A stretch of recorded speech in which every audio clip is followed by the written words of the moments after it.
Oops, wrong floor.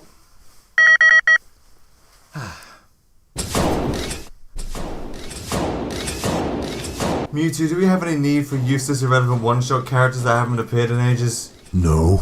Well, we're using them anyway! Sonic Mania Plus. Sonic Mania absolutely blew all expectations out of the water, and over a year after its release has cemented itself as one of the best games in the entire Sonic franchise. Whether that says anything, that's up to you. Either way, it made sense that an expansion, a lock-on if you will, saw the light of day a year later. Was it worth it? Well, anything getting a physical release is worth it. Shiny super cover. Dark, messy grittiness. Shiny super cover of Ultimate Destiny. Dark, gritty cover with everything out of place. Yeah, sounds about right. Don't you have a framed copy of the Forces cover? I fail to see how that's relevant. Don't worry, I still love you cover that's way better than the game it belongs to. Tom, review! Sonic Forces? More like Sonic Forces a bad game. If I ever stop projecting my love for the gorgeous animated intro for Mania, I may be dead, so it might be worth checking I'm okay. Honestly, can I take a moment just to really appreciate the hype for Mania? For the first time in years, people were actually excited for Sonic. Sonic was on top of the world for like 4 months. And then it just got embarrassing again. So, what exactly is new in Sonic Mania Plus? Well, firstly, the logo is delayed, and that amuses me. Sonic Mania... Plus, yay! Plus, definitely plus. But the big selling point is the addition of 2 new playable characters. All the way from Sega Sonic the Hedgehog comes Mighty the Armadillo and Ray the Flying Squirrel. Nothing wrong with being absent since the mid-90s and then coming back out of nowhere, right?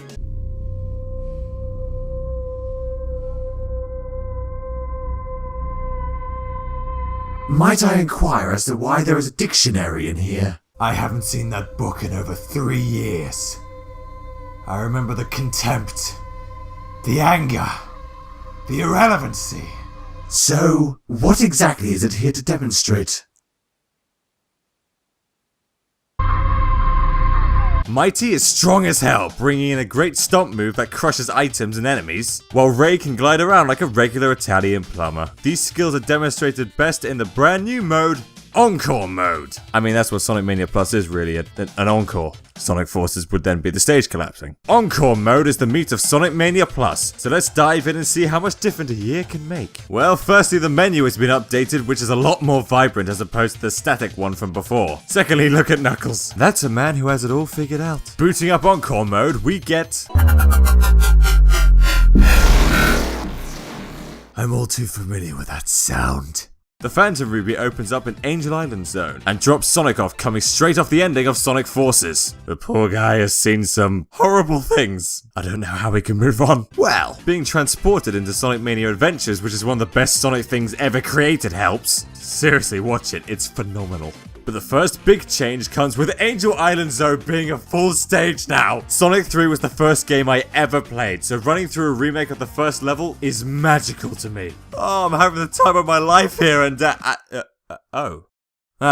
it's only 30 seconds long.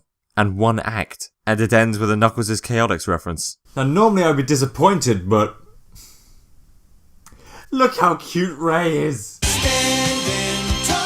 What about me? Silver, I'm one of the only people who's going to defend you, so don't you start pissing me off. We have too many characters as it is. It would be best if he stayed a one-off. Don't worry, he will. It's no use! One of the best parts of Encore Mode is that some changes in the levels were made to accommodate Ray and Mighty's abilities. It makes it feel well thought out and planned rather than just being like, we threw in some new characters and you're welcome. $12 please. The plot kicks in with the Heavy Magician coming back and reviving the other hard-boiled heavies with the Phantom Ruby. Sega has more idea about what the Phantom Ruby does than DC does with its own film franchise. Which basically means nothing. First it teleports people through time, then it creates illusions, and now it revives dead robots. What else can it do? Can it stop Thanos? Can it bring Mufasa back? Can it finally get that Batman film off the ground? Who am I kidding? Nothing can do that. Speaking of teleporting, the team are sent to Green Hill Zone again, except now it's a lovely sunset with all the enemies, items, special stages, everything rearranged. That is one of the main points to Encore Mode. Remix levels with new color palettes. The other big selling point is that instead of picking a character and having lives, you get a cycle of all 5 playable characters in a tag team-like format. Imagine Donkey Kong Country but with less characters than Smash Brothers. Mewtwo. When you go back to Smash Brothers, can you please get King K. Rool's autograph for me? You know that he's an insane animal who has eaten many people. Yeah, but you can just teleport out of him if he eats you, right? I did that with Kirby once. I've seen things that'll make you never want to eat again.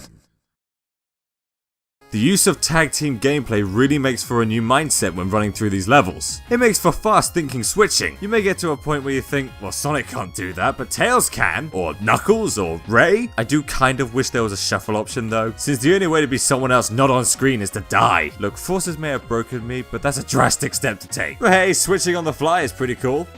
Especially when you play on the Switch. One weird thing though is that while the levels have been remixed, bosses haven't. On one hand, that might seem lazy, as seeing some issues people had being dealt with would have been nice. But on the other hand, it adds a new layer of speedrunning, as switching to someone else can make bosses a breeze. Mighty being unaffected by spikes, and Ray being able to go into a ball after finishing a glide can absolutely destroy some bosses. Oh, sweet, sweet catharsis. Hey, why not try Blue Sphere as Mighty? I know how much you love that mode. Fine. 20 rings, that's easy.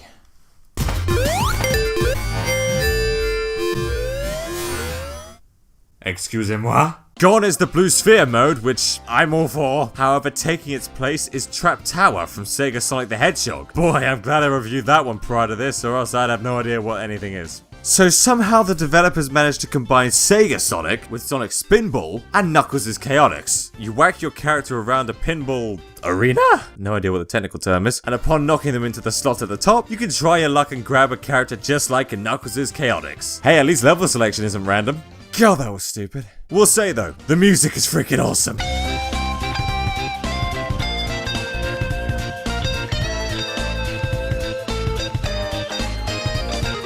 Shame I fall out before it hits that cool guitar riff. I'm thinking that after playing Mario Pinball Land, I think I'm just dead to pinball. I'm not saying Trap Tower is amazing. It does become a godsend when low on characters though. But hey, Sonic beat Mario at something finally. And you still can't top that feeling when you actually nab a character you want.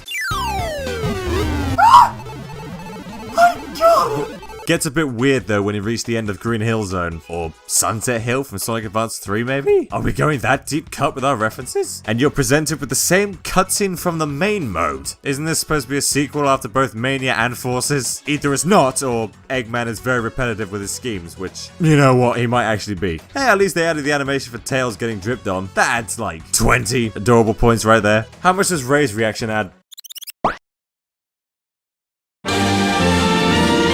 Chemical Plant is a great example of how Encore works well. Other than the sweet nighttime look to it, you can keep your momentum with Sonic's drop dashing and speed, but also tackle gaps easier with Tails and Ray, or travel up that hell pipe with Knuckles and...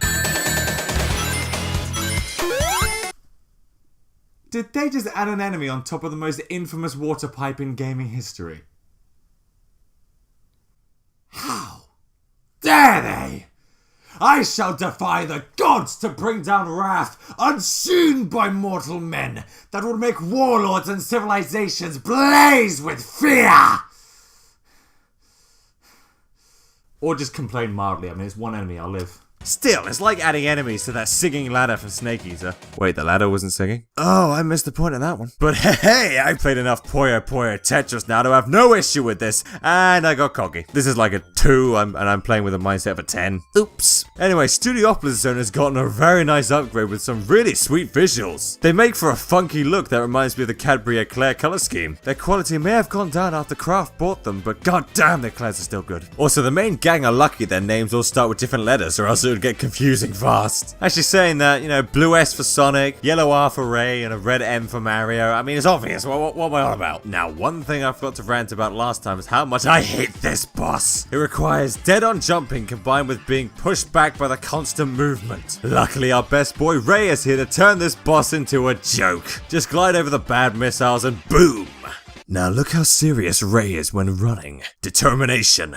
Bravery. This is a hero. Wow! Chocolate wow! I will add seeing Mighty and Ray using the Sega Sonic Popcorn Shop is proof that I know what I'm doing. Even if it's by accident and something I could never predict. Oh, and Ray destroys the Act 2 boss too. Like, it's not even fair. Sure, you can hit the boss with most people when it's idle, which is a gloriously silly oversight, Eggman, Jesus Christ. But Ray makes it even easier. Did they just make an easy boss easier? Yes. Yes, they did. Flying Battery even furthers the encore-ness. Not because it looks good, it doesn't. It's like it's rusted to hell. I mentioned in Green Hill that everything has been rearranged, which includes special zones, since it took me till Flying Battery for me to find one. And boy, did they ramp these up. Firstly, I like that the stage designs are reversed from the main mode. No reason, just... it's neat. It's also hard as hell. I put more effort into getting 1 emerald than I did my schoolwork. But I got there in the end. To think they had to use a pin on the mortarboard to keep it on there. Anyway, back to the game, and while Act 1 is very much the same, albeit easier with Ray's gliding and Mighty's stomp making for more precise jumping, and not being hit by spikes, Act 2 felt very, very different, and I'm not even sure why. I would imagine that because you can swap around who you play as whenever you want, it allows access to all the multiple parts available through each character's unique technique. Like, I could climb up a wall as Knuckles and then fly up higher as Tails, for example. Boss still sucks. Sorry, no link there, it's... God, I hate it. Sure, Mighty is fine against spikes, but I just really hate this boss. But with that bastard dead, we get a hey. Oh my god, they did it! More stage transitions! And a sweet reference to Sonic 2 on the Game Gear. I mean, I don't like the game, but I admire deep cut references even more. This leads us to Press Garden Zone, which, does this look any different? A slightly different shade at least? Oh, wait, I'm sorry, some things are blue. They're blue. At the very least, Mighty dominates this stage. The tiny platforms are made easier with his precise stomp move. He can destroy ice spikes and blocks, and the Act 1 boss can break his weapon on him. I actually love the mechanic of matching each character to each level. Although I wonder how the majesty of Act 2 looks. It's beautiful. Also, the grinders are bright pink. Stardust Speedway next, and it looks mellow, I guess. The background is nice, and I didn't even notice the water at the start either. A year on and still noticing things. It's like if Edgar Wright directed a Sonic game. We'll take care of everything here. Let's move!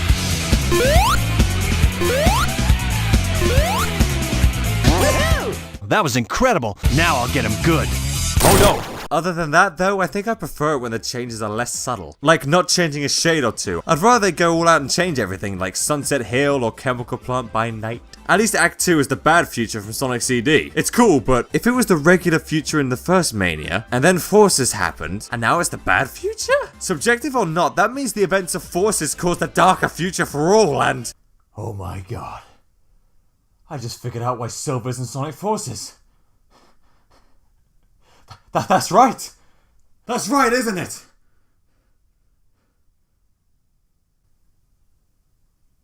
Having continuity is scary sometimes. I will never get sick of Metal Sonic though. He is one of the best bosses before, but now they made him easier? The Silver Sonics explode now, which can damage him. I can't complain. I know people struggled and yeah, you did have to be dead on with jumping. Moving on to the next phase and what is Eggman doing here? Why has he got the Phantom Ruby and oh no. Oh dear God! Metal Sonic Kai!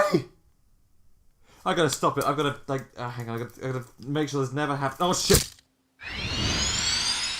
So yeah, Metal Sonic is a huge threat now. He stomps forward towards you, destroying the path behind him, meaning that you can no longer rely on the exploit to catch rings now. You're on your own. Now the thing is, he is actually really easy with Sonic. Time your drop dash right and bam, you can spin dash straight into his core. The rest though, you have to jump on top of him. This was an excellent addition, and I kind of wish Plus had more moments like this. After beating him though, the Phantom Ruby is left unprotected. Ours for the taking.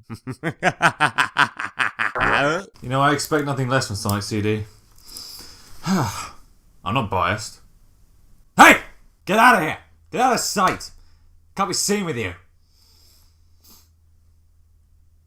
I still love you. I also just realized the giant Eggman head is the Titanic Monarch being built, and the new transition just confirmed it. See, this kind of detail I love. I'm proud of you guys. Diving into Hydrosity without a space zone, and while everything above water looks great, most of the level is underwater. So, the walls remind me of golden Oreos. If that's not Game of the Year material, I don't know what is. Also, you can control the speed of the boats? I did not know that. Not much else to say about her, Josty, except this is where I die for the first time, so not being booted out upon death and just having the next character in line jump in saves so much time. After a new transition, we get a brand new act. Well, it's based on Knuckles' version of Mirage Saloon, but with a lot of changes. It does feel brand new and fresh. I'm all for it, since I found the plane sequence... no. I love the bit where you go through the train yard and find Eggman's train complete with the special stage inside. Continuity like that is always neat and appreciated. Even the boss is easier thanks to being stagnant and Mighty not taking damage. And now, prepare to witness the greatest stage transition of all time.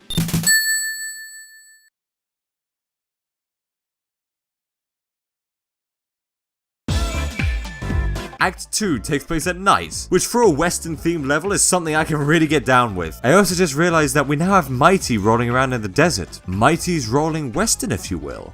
I tried, which is more than could be said about Nintendo's marketing department. There's also a surrealness to seeing Mighty fighting Fang in 2018. 2 years ago, I would have never even imagined this happening. The power of doing Sonic teams work better than them. Right into Oil Ocean Zone, and there's so much blue. Did you ever picture what an evil base would look like on a nice day? They're always overcast and dark, but if the weather's nice, you get this. Yay, evil lair! Boy, it sure is a hot one. There's really nothing else to say about Oil Ocean except, did people really struggle with this boss? How? You just jump on it. Anywhere on it. Its weak spot is bigger than my respect for Sega, which, you know, actually, that's not saying anything, and never mind. We do get a very sweet stage transition, though. Nothing quite like a submarine leaping into a volcano. A volcano that I don't think has changed at all. I don't think even a shade. I guess you can't change. Perfection. At least the background is a different color. How much more different can it be? Well, remember when I got my hair cut last week? Now don't you move.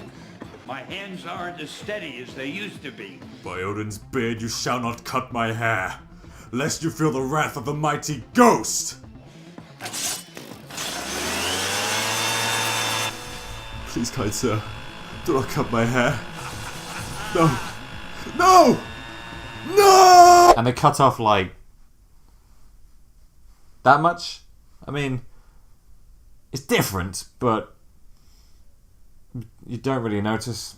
Can I also file a request? With the addition of Mighty and Ray, characters who can bypass level sections and not get hit by spikes, I'd like to see more characters added as DLC down the line. How about a character who can breathe underwater and not take lava damage like Metal Sonic? Or, you know what? That won't work. But yeah, Amy, Metal Sonic, Espio, and other classic characters would make for fun characters down the line. Hell, none of them share letters except Metal, but you can slap a sweet little MS in there and you're set. So obviously, you know I love me some sweet stage transitions, but I award double points for changing up things to accommodate them. The fight with Heavy Rider shows this well, with it now taking place on a lift that rises up as the fight goes on. Upon completion, boom! There's Tiny Planet from Sonic CD. Sweet transition and fix a plot hole. That's just genius. On Tiny Planet, we find the newly redone Metallic Madness Zone and now back to this random art show we just made up.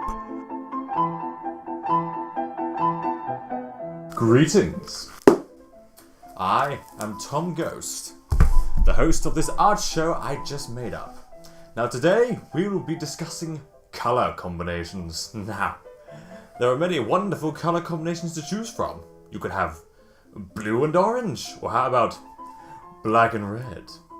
But one combination I would never use is brown and green. Why? Brown and green are the most disgusting colors. So the idea of combining two disgusting colors is disgusting.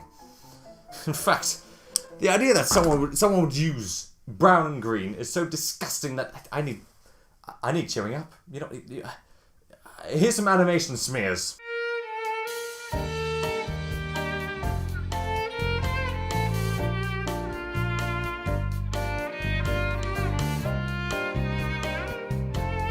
Brown and green? Really? That's disgusting. The idea that anyone would actually use that is disgusting. poopy brown and puke green. Beautiful. I mean, it could be seen as chocolate brown, in which case the level looks delicious, but the green is what drags it down. You know, for a level called Metallic Madness, it doesn't look very metallic now, does it? However, Metallic Madness with new characters can only mean new tiny versions. Well, Mighty looks adorable, like a little angry snail. I just have to see what Tiny Ray looks like, though. We've peaked! It's over. The Sonic series has peaked. We can't go on now. And from the looks of it, we shouldn't. Still hate this boss though. They built a boss around the worst Sonic mechanic. No one likes being crushed. Also, I fear it's random. It probably isn't, but you never know. Unless you developed it, then you would know, and I'm losing my train of thought. Let's just get to the final level through a very ominous transition. It's cool that they're actually using the Titanic Monarch now. Great build up towards the final level. Granted, the level itself has one fairly big problem. Green is not threatening. Having everything green kind of removes the urgency a bit. Even the red-eye boss is green. You don't hear people raving about Captain America fighting the Green Skull, do you? What about the Green Goblin? Well, he's... What? First we attack his heart! Although the colour change does give the Eggman window a pokey Earthbound vibe, which I'm all for. It's unnerving. Anyway, the final boss is also green, despite the hands turning red. I'll allow it. And we send Eggman tiptoeing away after a still tricky final boss. I think this is the most panicked I've ever been with rings. Last time I remember was fighting Black Doom as a kid, and I mean the music was cool, but the rest sucked. We come to the game's ending and...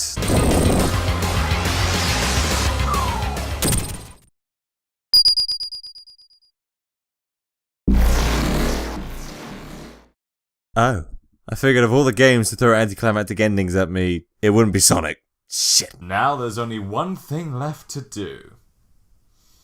Find those damn Chaos Emeralds! Chaos Emeralds? Chaos Emeralds! Chaos Emeralds? Chaos Emeralds! Just to be clear, Chaos Emeralds? Chaos Emeralds. So actually, the first new special stage was one of the hardest. The rest are a bit easier. They add the one thing I've always wanted, which was springs. You can now jump gaps easier at the cost of being slowed down a bit. The last emerald though, my god. As Theseus declared to the Minotaur within the labyrinth, give me that damn emerald! Many attempts, many failures, many rings, and many blue balls later. That's all 7 emeralds collected, leading us to the true final boss. Now, the final boss of Mania was a tad disappointing from a gameplay standpoint, but the music and context of the fight itself were really cool. I cannot wait to see what they pull this time.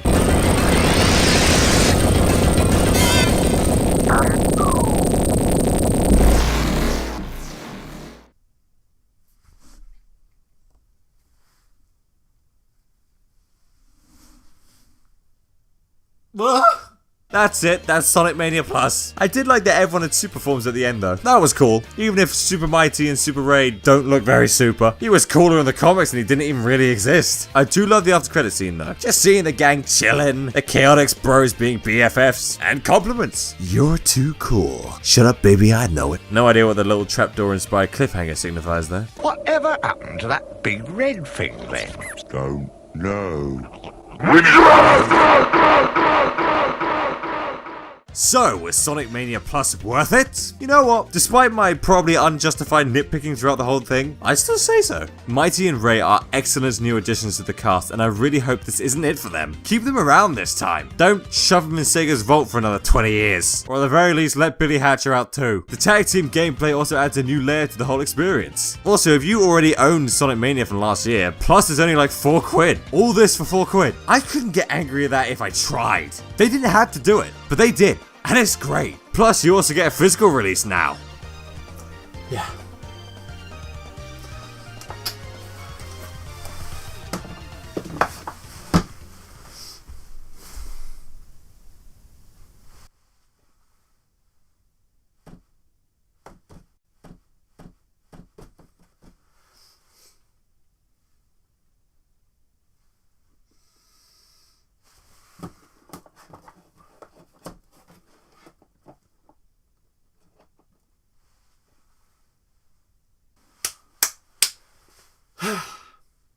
Perfection. But now what? When Mania came out, the world made sense, but between that and Plus, we had Forces. What can Sonic Team do? Like, how can they begin to come back from that?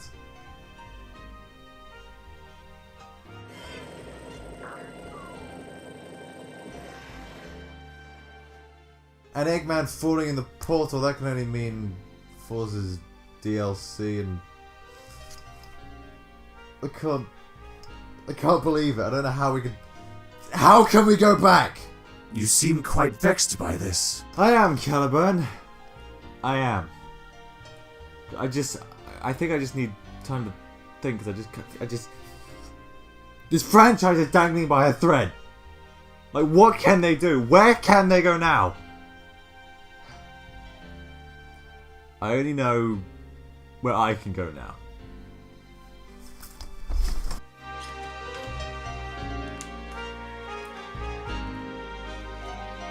Tom, what are you doing? Honestly, man, I need space, man. I need to clear my mind. Where is he going? Probably just gone to the shops or the pub or something. He'll be back.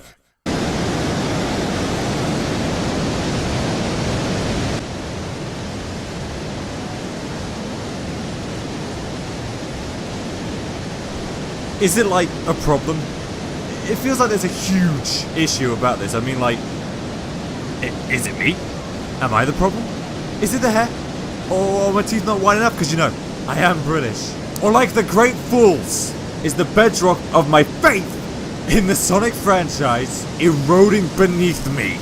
What channel is this? Local Canadian news? How are we getting this? He insisted. This has been TomatoGhost for Local Canadian News. Back to you, fuckers! This is how he reacts to playing a good Sonic game? Very much so. Jesus Christ.